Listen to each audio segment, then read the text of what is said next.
and hide thee in the dust, for fear of the Lord, for the glory of his majesty. The lofty looks of man shall be humble, and the haughtiness of men shall be bowed down, and the Lord alone shall be exalted in that day.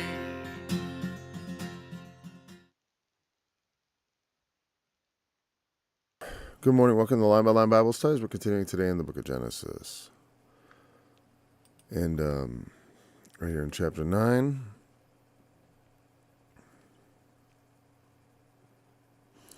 And God blessed Noah and his sons and said unto them, Be fruitful and multiply, and replenish the earth. And the fear of you and the dread of you shall be upon every beast of the earth, and upon every fowl of the air, upon all that moveth upon the earth, and upon all the fishes of the sea. Into your hand are they delivered. Every moving thing that liveth shall be meat for you. Even as the green herb have I given you all things. But the flesh with the life thereof, which is the blood thereof, shall ye not eat. And surely your blood of your lives will I require. At the hand of every beast will I require it. And at the hand of man, and at the hand of every man's brother, will I require the life of man. Whoso sheddeth man's blood, by man shall his blood be shed. For in the image of God made he man. And you, be ye fruitful and multiply. Bring forth abundantly in the earth, and multiply therein. And God spake unto Noah, and to his sons with him, saying, And I, behold, I establish my covenant with you, and with your seed after you, and with every living creature that is with you, of the fowl, of the cattle, and of every beast of the earth with you, from all that go out of the ark to every beast of the earth. And I will establish my covenant with you, neither shall any flesh be cut off, neither shall all flesh be cut off any more by the waters of a flood, neither shall there any more be a flood to destroy the earth. And God said, This is the token of the covenant which I make between me and you, and every living creature that is with you, for perpetual generations. I do set my bow in the cloud, and it shall be for a token. And it shall be for a token of a covenant between me and the earth. And it shall come to pass, when I bring a cloud over the earth, that the bow shall be seen in the cloud. And I will remember my covenant, which is between me and you, and every living creature of all flesh.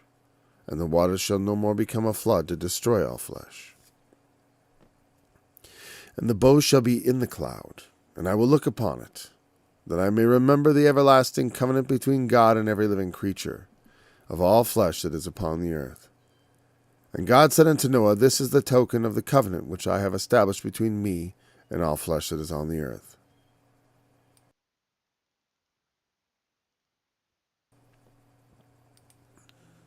Oops. Come on. Oh, wrong. Did I close it? No. Just a different one. Verse 18. One moment. Let's have a drink of water.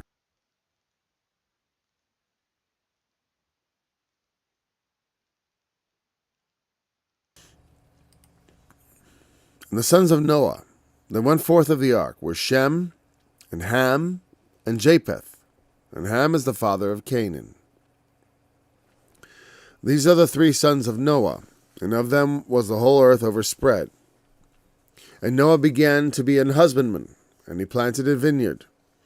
And he drank of the wine, and was drunken, and he was uncovered within his tent. And Ham, the father of Canaan, saw the nakedness of his father, and told his two brethren without. And Shem and Japheth took a garment, and laid it upon both their shoulders, and went backward, and covered the nakedness of their father. And their faces were backward, and they saw not their father's nakedness. Noah awoke from his wine, and knew what his younger son had done unto him. And he said, Cursed be Canaan, the servant of servants shall he be unto his brethren. And he said, Blessed be the Lord God of Shem, and Canaan shall be his servant. God shall enlarge Japheth, and he shall dwell in the tents of Shem, and Canaan shall be his servant. And Noah lived after the flood 350 years, and all the days of Noah were 950 years, and he died.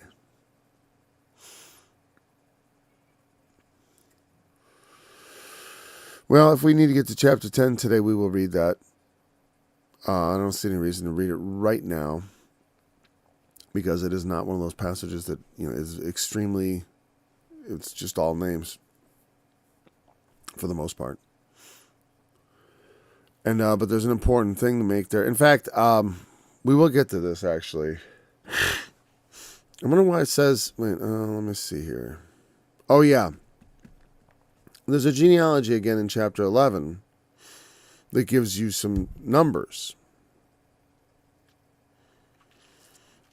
And the interesting thing is, according to, wrong one. No, that's right.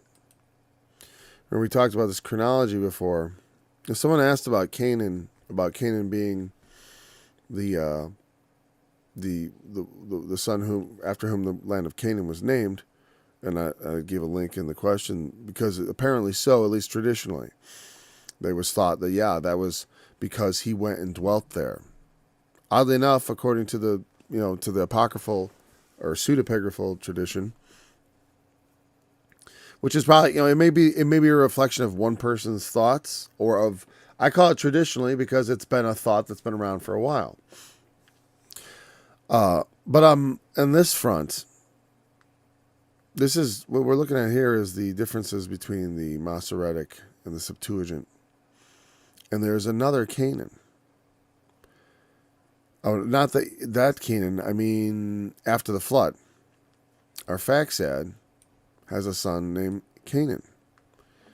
Now he skipped in the Masoretic text and in the Samaritan Pentateuch, which adds, by the way, totals at the end of it. And so obviously, he's not wrong in saying that's corrupted. Again, like I said, this is one person's point of view. Again, he thinks the Septuagint is the correct original. Maybe so. But again, that was also made significantly later. So I don't know. Anyways, I have that ready because I was like, I thought we would maybe hit into that. But that we may yet, actually, when I think about it. But then we'd have to get through the Tower of Babel. Okay. So back in chapter 9, what we have here is the incident of Noah and his nakedness and his drunkenness. Because it says clearly he drank of the wine and was drunken and was uncovered within his tent. Now, first, let's go back first to this one verse here. Ham is noted as the father of Canaan because this story is about the cursing of Canaan, essentially. These are the three sons of Noah, and of them was the whole earth overspread. Or you could phrase that differently. The whole earth was overspread of them. They were the ones who they overspread over the entire earth.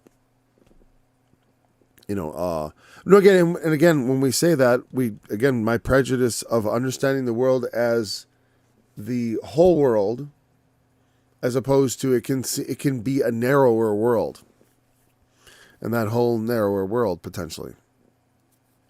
But anyways, that's not a critical point. We've talked about that a lot. Noah began to be an husbandman, and he planted a vineyard.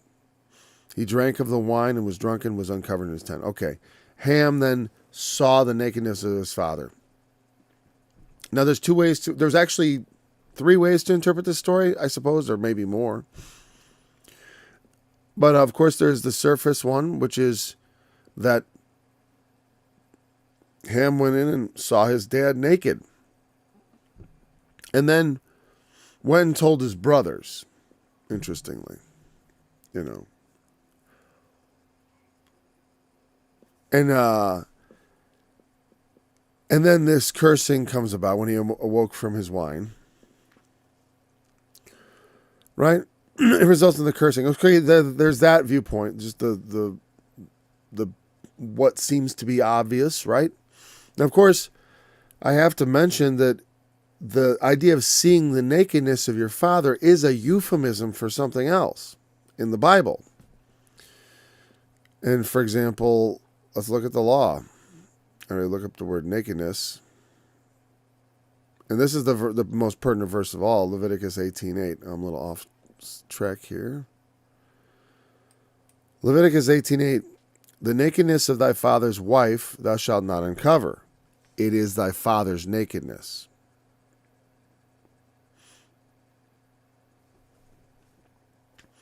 This whole chapter here has a lot of nakedness of thy father, or the nakedness of thy mother shalt thou not uncover. She is thy mother, thou shalt not uncover her nakedness. And the euphemism means sexual intercourse, essentially. None of you shall approach to any that is near of kin to him, to uncover their nakedness. I am the Lord. The nakedness of thy father, the nakedness of thy mother shalt thou not uncover. She is the mother. Thou shalt not uncover her nakedness. If that's the reason. She is thy mother. No other reason given. That's the whole. Why not? She's your mom. No. The nakedness of thy father's wife. Now, here's the thing. Here's the problem with this interpretation. Because there is a term for that kind of incest, which is uncovering your mother's nakedness. Now, if your father marries a woman who is not your mother, this has happened in the case of Reuben, the son of Jacob. Your father's wife who is not your mother, if you lay with her, that would be uncovering your father's nakedness, because you have no natural reason you cannot be married to that woman. I mean, there's no reason you can't actually marry that woman, excepting the fact that your father's married to her. I mean, so you are not violating in principle the principle of her being your mother so much as her being your father's wife. Now, of course, now you can immediately see the problem with interpreting Genesis 9 in that way, because Noah's wife is presumed to be their mother. Now, I say that just then because I was about to say is their mother, but that may not be so. Noah may have had another wife or a previous wife. Maybe he was a widower and remarried. That is a distinct possibility. And so that puts that back on the table for me. It puts it back on the table because, like I said, if it was indeed his mother, not only is that really reprehensible and seems even like Noah's irritation seems not like it's not the right level of abominable, because obviously to uncover the nakedness of his father directly would be sodomy, right, of some form. Probably technically if he's drunk, that's definitely sodomy. That's rape, right? But that's usually not the expectation. And also the fact that the curse falls not on Ham, but on the son, Canaan, which may be a reference to a child produced by this union. So Noah's wife may not have been the mother of all the children, let's say. And also, if people think of them as being different races, which they often do, and they often consider, people say, well, Canaan was the father of the black race. I don't think so, because he didn't dwell in Africa. Canaan dwelt in the land of Canaan. They were the Canaanites, not the Africans. So, I had never put any stock in that whole, because Canaan was cursed, he was turned black. And that's a lot of folk mythology. I think, yes, races can come from the intermingling of families and stuff, as far as, especially once you start branching out and separating from each other, races start emerging. I would think they would all kind of look alike, like kind of brownish with a lot of, potential features, I guess. The wives would all be potentially different. Who knows? And like I said, they could have all had different mothers. And never, Noah might have been married to several women who died. It doesn't have to be adultery or polygamy. It could be just, disease or accident. He may have had several wives. in a perfectly godly way. And of course, there is a sort of elephant in the room of Noah's drunk. How can he be a just man and perfect and be drunk? Because sometimes men whom God justifies are not absolutely perfect because they are standing on grace. Even Noah stood on grace. He wasn't truly a just perfect man who is equal in their moral fiber, let's say, to Jesus Christ, would be sinless and incapable of sin. He that is born of God does not commit sin. And being so drunk that you pass out, and it's obvious Noah is asleep because of the drunkenness. That's not right. We know that's not right. Right? It doesn't condemn Noah, except in the consequence. The consequence, it seems to be perhaps Ham lay with his wife. That's one particular potential reading. The other one I already gave, which is some people have suggested, as they've suggested in the garden, sodomy. I guess, because that is a potential interpretation of that euphemism. But I do think that just, now here's the thing. When they go in and they put the garment and they walk in backwards, that makes it sound like, like they're trying not to see his naked body. In that seeing his naked body is the sin that is, that is not, I just can't imagine that. People catch glimpses of each other naked. Now you should just look away, right? And think no more of it. But, the idea that he's like, Dad's naked and drunk. Now the idea that maybe it was in mockery of his father. Now I can see the sin in that and why he may rise and curse him, but why would he curse the child? Why would he curse the son of Ham and not Ham himself? And I don't know, does it declare from whom Canaan was born of the wives of Ham, if there were a wife or wives? They only had 8 aboard the ark. So he had no wife. If he had another wife, it would be from elsewhere. Obviously Noah's wife could be from before the thing. And I don't think we know the name of Noah's wife. She's always given as Noah's wife. And I don't remember if it gives the names of the wives of the sons of Noah. I don't think so. Wow, we're getting to Sarah and Abraham in chapter 11. That's what happens. Fast. Anyways, so like I said, the naked man in the tent story always felt a bit thin to me, and the straight up incest always felt a bit far to me. I think he'd kill Ham for going with his own. Because in the sense of, it's not just that it's, you slept with my wife, it's like your mother, that's like, and even in the New Testament, what does Paul say about a man that with his father's wife? He's like, I've already judged that such should be, that they should be cast from the fellowship of the church. That's for sure. You should have no fellowship with such works. How's mom? And again, I think it's stepmom. I do think this would be stepmom because it is his father's nakedness. This is not his mother's nakedness because that is not his mother. If you're to read it that way. Like I said, you can still read the nakedness narrative. It's just, again, perhaps he was mocking his father and then his father curses the son. And, and again, now the curse, in times past I've talked and I've thought,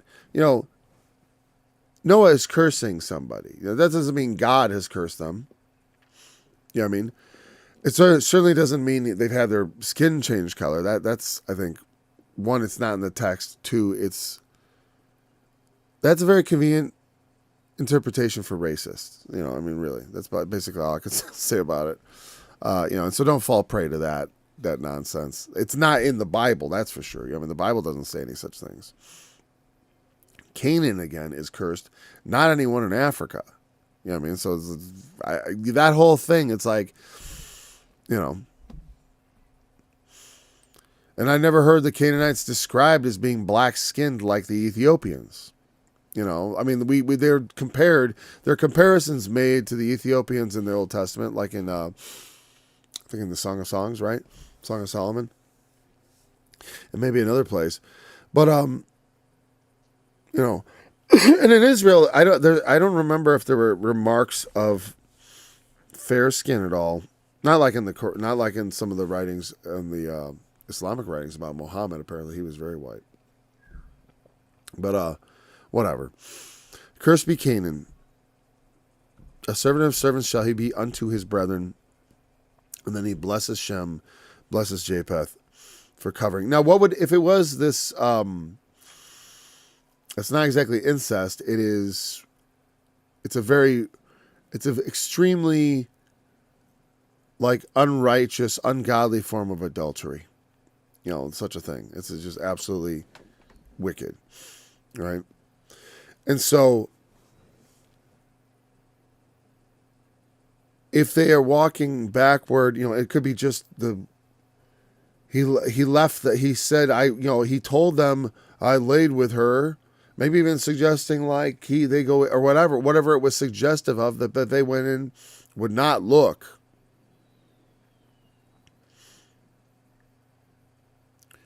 You know, I don't know.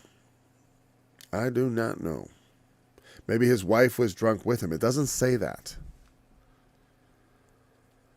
But he was drunk, certainly not able to prevent anything. He was asleep. While he slept, something happened. Again, you know, these are, you know, what strength. You know, also, since he's looking to repopulate the earth, would his wife be old? You know? These are questions. What, you know, again, she's antediluvian. She's pre-flood, so she's going to be of different stock to some degree. And it's interesting that the stock of men lived long before that and then after. But what I'm saying is, like, that has nothing to do with Nephilim or angels. You know what I mean? You know what I mean? Like, they lived long, and then their lives are shortened. Like, you know what I mean? Like, you'd imagine almost like the children of the fallen angels would be long-lived or something. You know what I mean? Perhaps. Not that I'm not suggesting anything about the sons of Noah in that. So, God enlarged Japheth. He should dwell in the tents of Shem. I mean, they will be, I think that indicates peaceable relations, dwelling in the tents, in the tents of the other. And Canaan shall be his servant. There's a sort of equivalence and equality of a meeting together in the tent, dwelling together in peace. And then Canaan, though, servant. Now, what's servant? What does he mean by that? And again, does that pass on to all his descendants? We often think of that like, oh, yeah, it means him and all his descendants. Is that so? No, it means the man, honestly. He's the cursed one because of his father.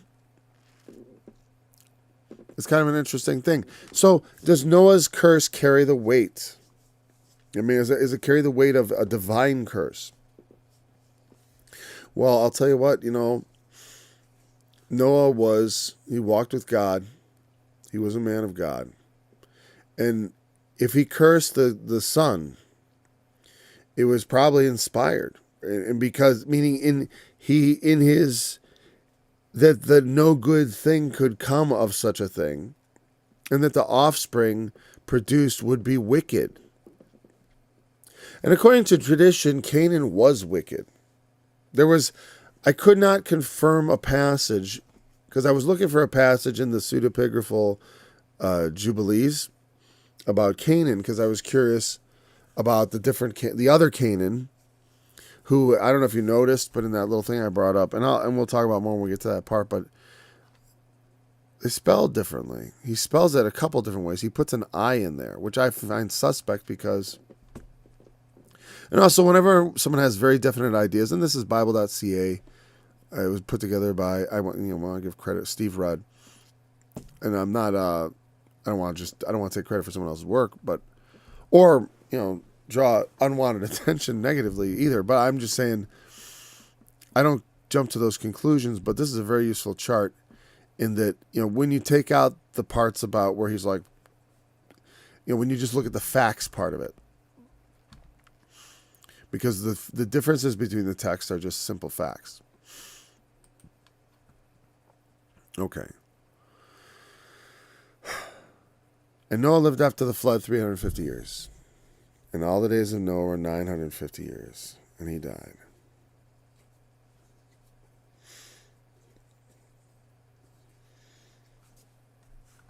So, 950 years and he died. No more comment on that. As far as I can tell, he lived after the flood quite a long time into the lives of many of the people afterwards, presuming no gaps.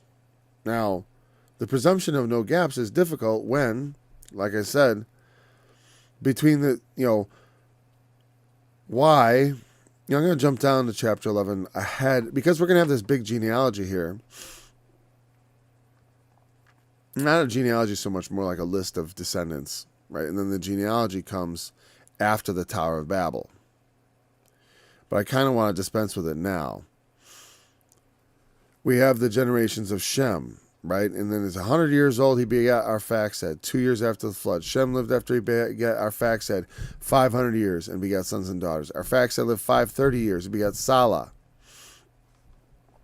Now in the Septuagint, it actually begets Canaan, a different Canaan. Why they would choose that name, or if it's slightly different in Hebrew, I don't know, because I couldn't find the text. No, I mean, I didn't look into the Septuagint, and it wouldn't be in Hebrew anyways. So it's going to be different. So I don't know if that's a different Canaan, if it's said slightly differently. I know it's not, well, I know this is not, in the Septuagint, that is not intended as the Canaan son of Ham. This is Canaan, grandson of Shem. And again, he is not included in the Masoretic genealogy. And it makes one wonder, do they decide, well, we should pull this out because it accidentally crept in, we think, or because we think it creates a difficulty and confusion because there was a descendant of Shem named Canaan and also a descendant of Ham. In that case, maybe that story about that Canaan inhabiting the land of Canaan is wrong, and it was actually the son of Shem who inherited the land of Canaan, because actually, well, according to tradition also, that land pertained to Shem.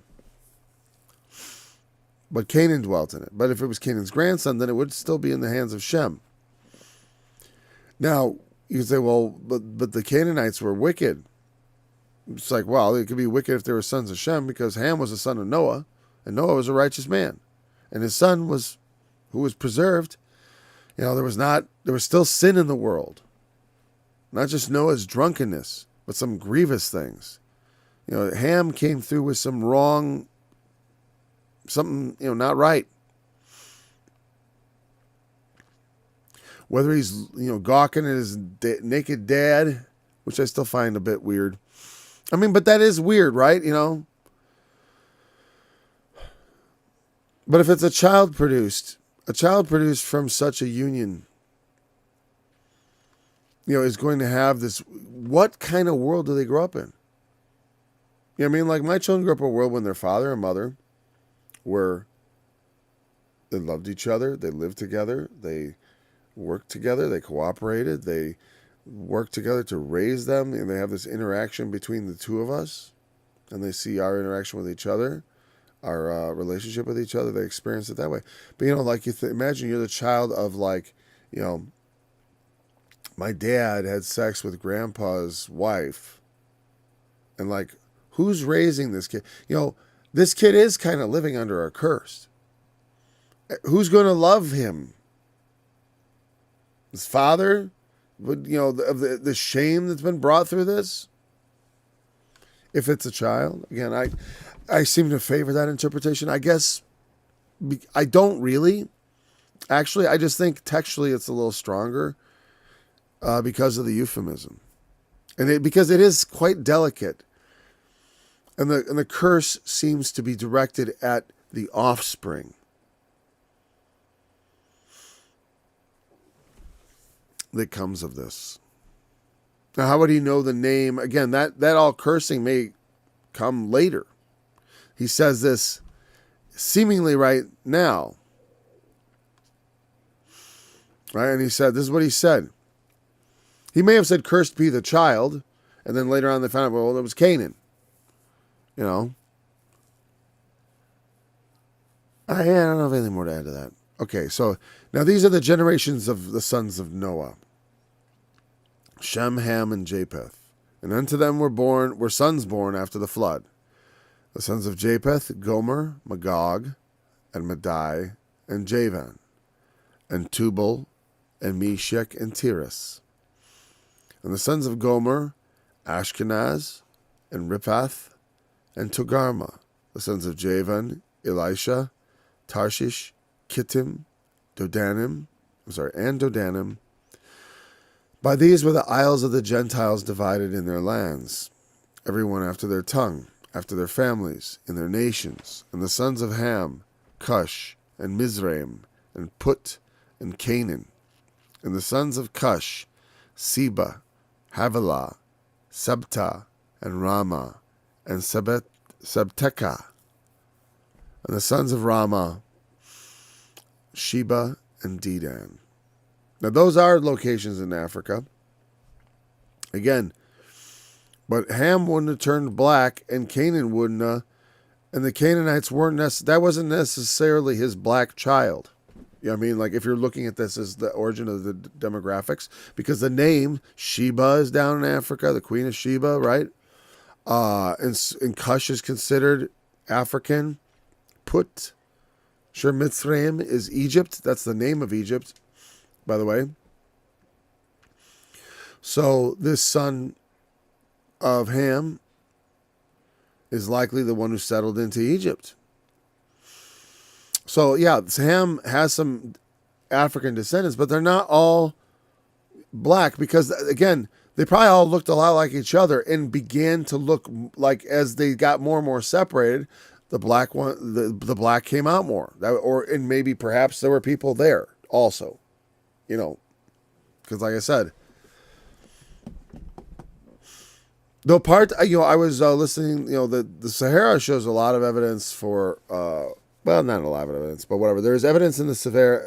There's been asserted that there's evidence of the Sahara Desert being subjected to massive flooding.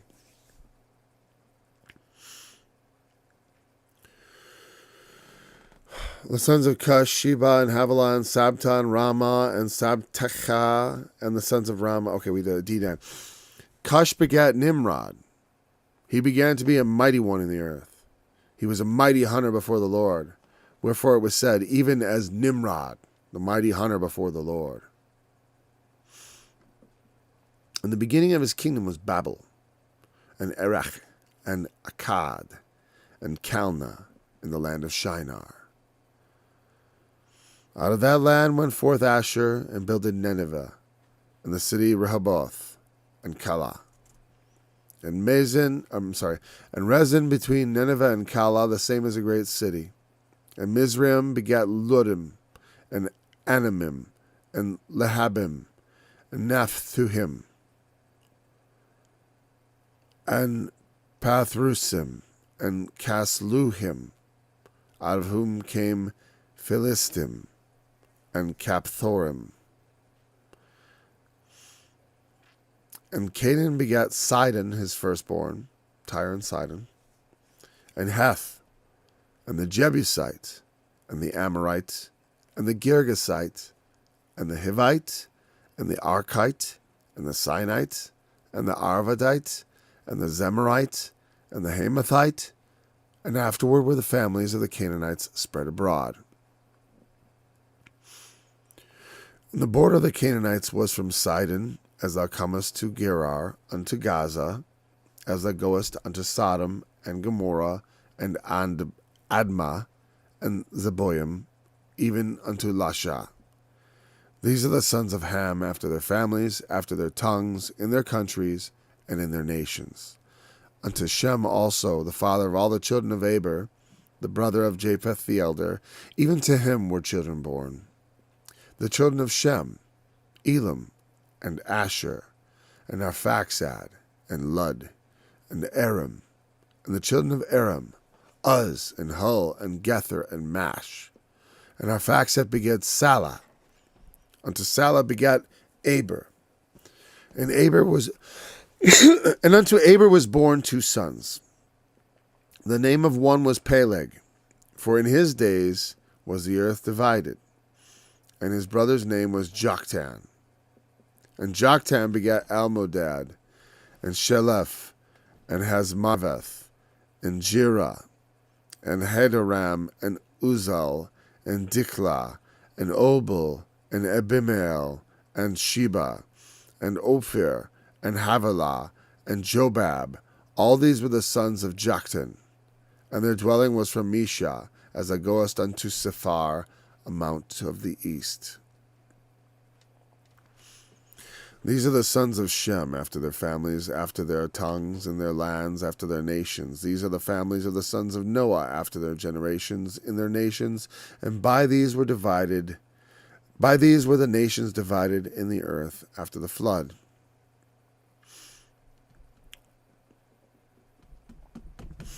Okay, so what do we want to say about chapter 10?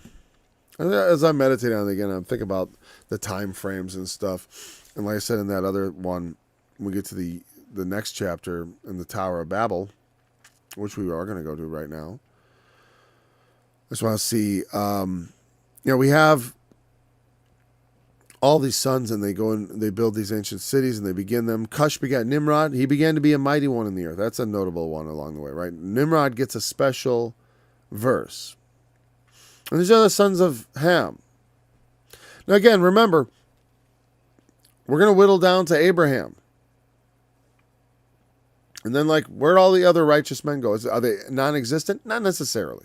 I mean, like it said in the New Testament, where Peter realized that in every nation, those that fear God and love righteousness are received of God. That he will send his gospel to them even. But this Nimrod,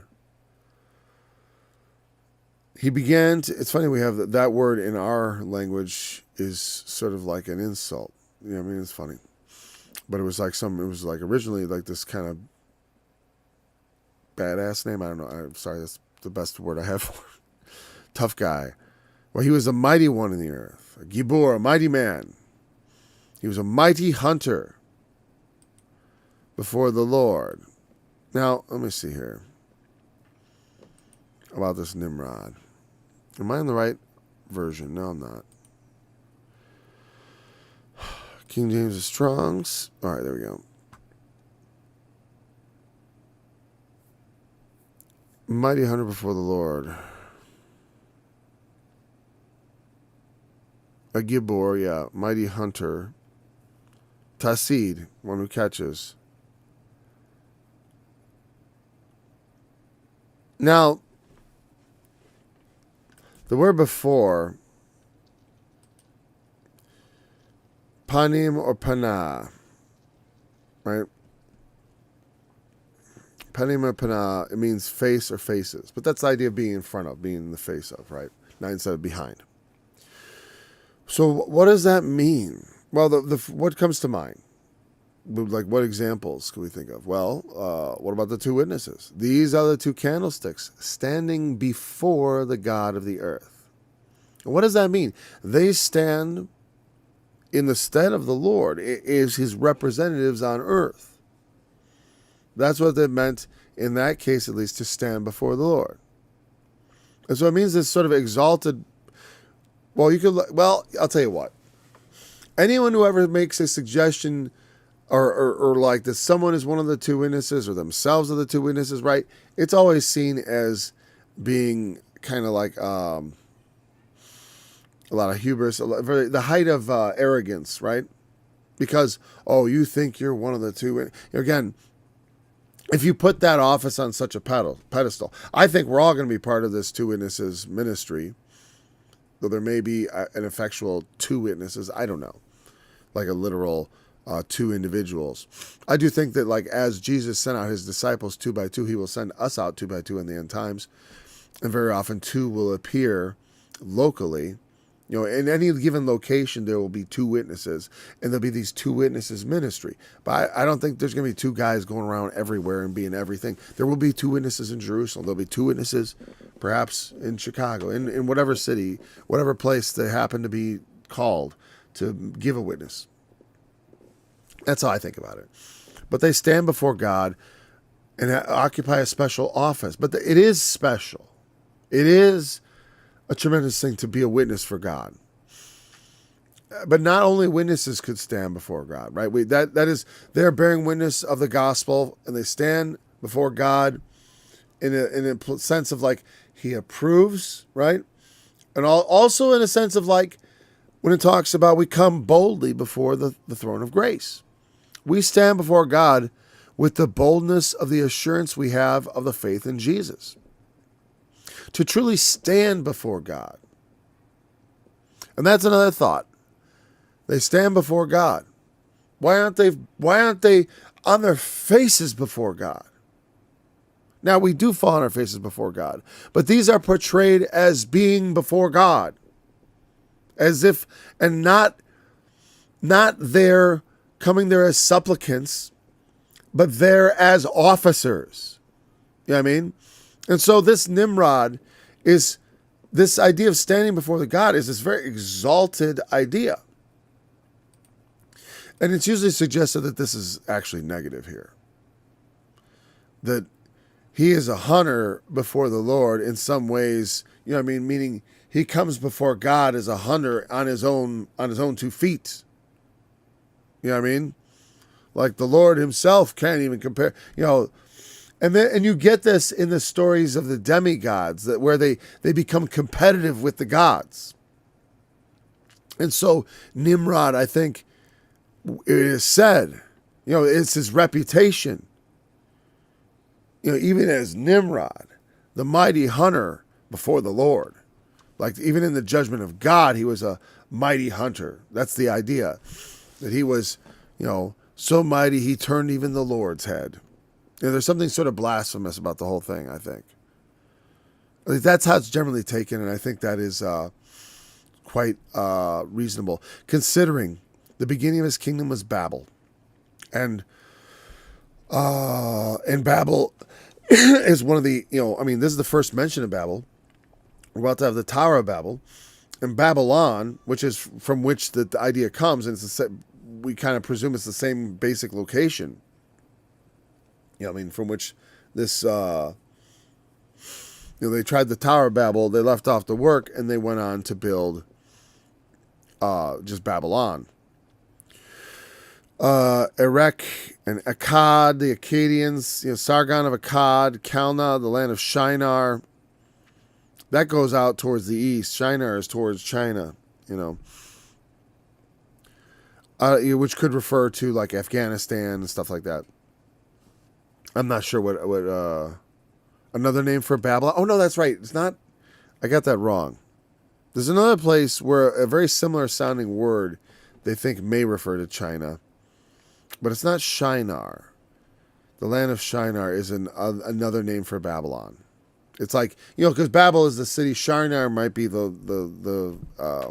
land.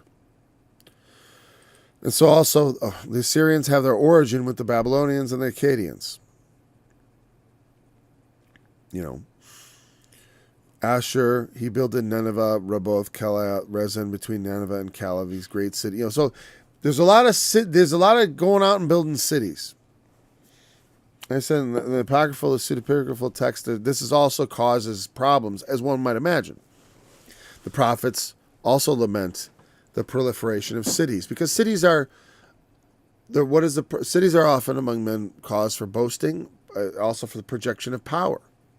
And when you can sit safe in your city against attack, you feel less reluctant to attack others, perhaps, because you feel yourself safe. Say, wow, why not get rich by taking from others? Why work and build on our own when we can just confiscate from others what they have worked and built for? And this occurs to people throughout time. And it is, really just a story of history in many ways. Covetousness of man. Okay, so we have the names of these places and of whom come this and of whom come that. And, if you want to make a deeper study of it, it is not the sort of thing that I really dwell too long on. The families of the Canaanites were spread abroad. It says here, wait, let me go back to my regular text. But yeah, okay. Then Canaan, again, he has Sidon and Heth, the Jebusite, the Amorite, the Girgashite, the Hivite. These are all peoples that came abroad, the families of the Canaanites, of the family of Canaan, Because there's Canaan, and we know that the Jebusites, the Amorites, those are the people that the Israelites found in the land when they came in the days of Abraham. Hamath, the entering in is sort of that northern boundary of the limits of Israel, up towards Tyre and Zidon. So the border, okay, again, we talked Sodom and Gomorrah down that way. And then we talked about Ham. There's no notable descendants, except we get Shem, the father of all the children of Aber. That's the Hebrews. Aber is the name from which we get the idea of Hebrew. It doesn't sound like that in the way they translate it there, but it is. Aber is Hebrew. And of Japheth the elder, even to him were children born. The children of Shem, Elam, Asher, and Ephaxad, right? And Lud and Aram. And then, of course, we get down to Aram, the sons of Aram. And then the sons of Arphaxad, he goes right to Selah. And again, the Masoretic text does not include Canaan. He's missing here, and also at the, I don't know if he's included here in the Septuagint. They didn't mention that in the thing I got, and I didn't research it that far. I can't say I'm that curious, because I'm just, the anomaly itself to me is enough to be like, okay, that's a problem, and that creates all problems. Your timelines are all problematic. Like I said, and oddly enough, as you know, as I've been talking, the timeline I imagine in my head is about double what we have. About double. You know what I mean? It's like, that's where I think we ought to go to. Because again, Gogeki Tepe should have been wiped out by the flood. You know what I mean? And no doubt anything that used to be there was. But that which is there now is not. And so we have to figure out where that fits historically. And that's not the only reason. I've thought this for a long time, that if there was a flood, it was significantly deeper in the past than we believe, based on our reading of what we presume to be a complete account, maybe a completely true account, yet incomplete, and it's our assumptions that lead us astray. So all those sons again. Then we have the mention of, where was isn't Aber Peleg, right? The son of Aber was Peleg, for in his days was the earth divided. Gosh, where was I watching?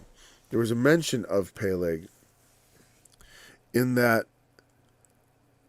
actually the earth was, that there was actually some geological events associated with his life. But I forget where I read that. And so, maybe that's something for further study if you're interested. I'm just mentioning that in passing, because I wouldn't know what to say about it beyond that. Like I said, it's sort of like it gets into what is history, where does it go? Whereas history is something interesting to explore, and the Bible, I believe, gives us a deeper peek into that than any scholars really are willing to understand. And by scholars, I mean those scholars who are unbelievers. I know the believer scholars, they tend, like I said, they tend to be, I think, overly apologetic for the scriptures, because they're trying to uphold And like I said, I just don't see the point, because these difficulties exist and people are going to encounter them. No matter how sincere a believer is, and I was a very sincere believer in my youth, it can be very trying to your faith. And if you don't have good voices that are helping explain to people what to do with difficult passages, perhaps, or how to put them in the proper context, and to frame them properly, and understand that our faith is based on the risen Lord Jesus, primarily. And the yes, he referred to the Old Testament, but that does not mean that the way we look at the Old Testament should be framed as some sort of, like, the same impulse that should not drive us as drives some to look at parables and think they had to be historical. Like the events of the parable of the sower, Jesus had in mind a particular guy. That's literally what happened. And same thing with every kind of parable, that there was some boss somewhere who did what the parable of the worker's wages in Matthew 20. He paid the people all the same after working different amounts.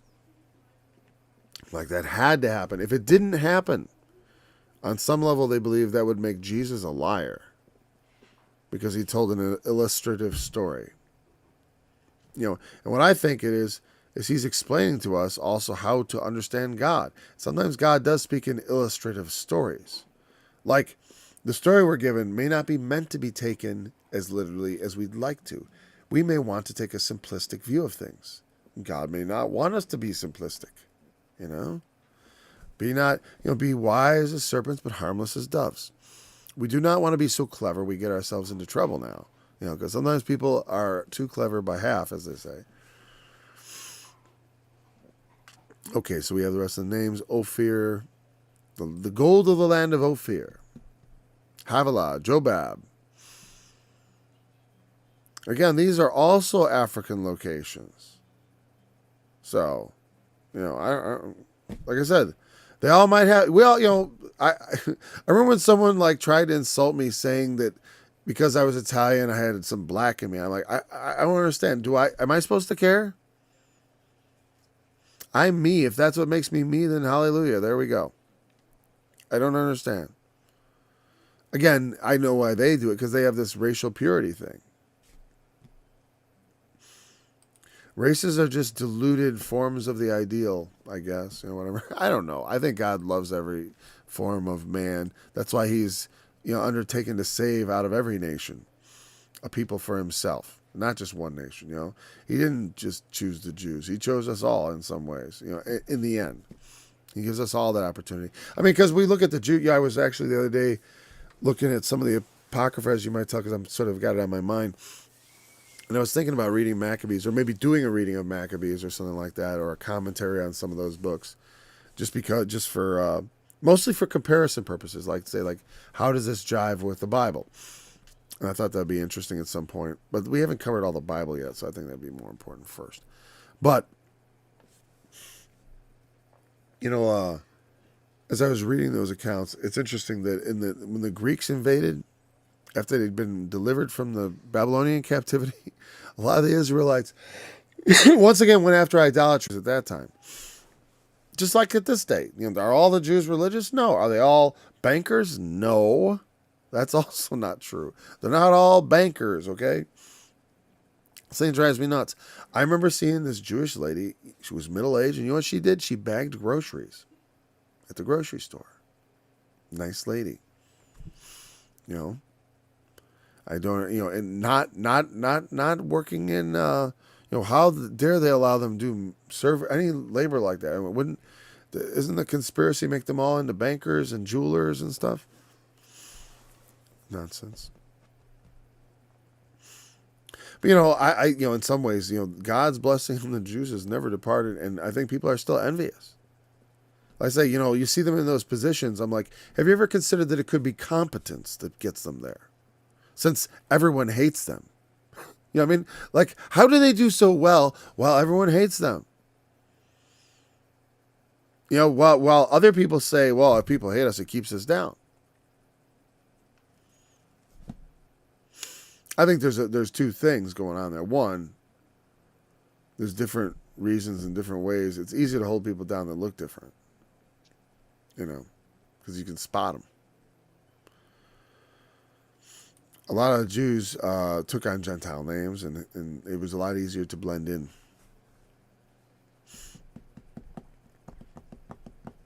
Especially if you're just ethnically Jewish. If you're religious, it's not so easy to blend in. Because the Lord has called you to be peculiar. If you're a Jew, you're called to be peculiar, different, stand out a bit. You're not supposed to be like the nations. So, that's a burden. Blending in works for some people, but not for those who are faithful to the Lord. We're salt and light in the earth, not, what's filler? The only thing I could think of was sawdust. It's like that's what the Russians put in their bread when they started to starve in World War II. To stretch it a bit.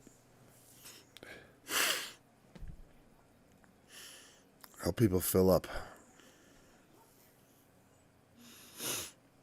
Okay. Again, by these were the nations divided in the earth after the flood. Now, by them nations, they came into the nations that we know of the Bible. Certainly. And the whole earth was of one language and of one speech. And it came to pass as they journeyed from the east that they found a plain in the land of Shinar, and they dwelt there. And they said one to another, Go to, let us make brick, and burn them thoroughly. And they had brick for stone, and slime had they for mortar. And they said, Go to, let us build a city and a tower whose top may reach into heaven. And let us make a name, lest we be scattered abroad upon the face of the whole earth. And the Lord came down to see the city and the tower which the children of men builded. And the Lord said, Behold, the people is one, and they have all one language, and this they begin to do, and now nothing will be restrained from them, which they have imagined to do. Go to, let us go down, and there confound their language, that they may not understand one another's speech. So the Lord scattered them abroad from thence upon the face of all the earth, and they left off to build the city. Therefore is the name of it called Babel, because the Lord did there confound the languages of all the earth. And from thence did the Lord scatter them abroad upon the face of all the earth. These are the generations of Shem. Now hold on. We read that account. We don't have time to cover we're going to do Tower of Babel tomorrow. But we're going to talk just briefly. We're going to read this genealogy. No, we're not going to read it. We'll read that tomorrow. I just want to point out, this is where it happens. I don't think we're going to talk. We're going to mention it tomorrow. I know. I can't get past without mentioning it. Where is this Canaan? He's been skipped in the Masoretic text, which some people think indicates corruption or mistake. Corruption means an error. It's corrupt can be natural. It's a process whereby, like I said, things can creep in from the margins, or they can kind of creep out to the margins, depending on how the person or the group of people looking at it, they view this passage and say, this is a problem. Like, does this really belong here? Because this doesn't seem to make sense. Is this a result of corruption? And they try to fix it. In so doing, they create more problems. To this day, the Bible translations, at least we know we're translating. It's not the original. But what if all the other stuff gets wiped out and all they ever have in the future of the Bible is the NIV? They'd get a very different picture from what the original was. What if they start thinking that was the original? They're, oh, no, this King James thing, that's the original. I'm just saying you can imagine a world in which a lot of knowledge is lost. How many printed Hebrew Bibles do you have? Well, the King James is everywhere. You know what I'm saying? Like, maybe that survives the next cataclysm. I don't know. Anyways, like I said, the changing there yields many different changes in the chronology, obviously. But I don't get hung up on the details of that because, once again, that would involve a lot of math and thinking about math. And I want to think about math. I want to think about the Lord Jesus and the power of God unto salvation that makes us strong and allows us to do the things like Noah did, to build an ark out of faith and be able to, be a witness for God, to do as he has commanded, to stand before him, but have the right to stand before him, not because of our own works, not because we're mighty hunters, but because God has said, this is your place. You stand here. You know, I stand at the door and knock. If any man open the door, I will enter into him and sup with him and he with me. Now, that is the critical message that we need to derive from the scripture and how to live that way. Endless genealogies, we're not going to give heed to them. We're going to look at them a bit, but we're not going to allow them to occupy a central place in our faith. They have to be at the edges where they belong, because they minister questions and strife and not godly edifying. You know, am I wrong? I think not. So thank you for joining me. We'll be back again tomorrow. We'll talk about the Tower of Babel, and we'll move on to chapter 12, and we'll meet Abraham and Sarah, his wife, or Abram and Sarai, as they are called, before God makes his covenant with them and adds a few letters to their name. Until then. Enter into the rock and hide thee in the dust, for fear of the Lord, for the glory of his majesty. The lofty looks of man shall be humble, and the haughtiness of men shall be bowed down.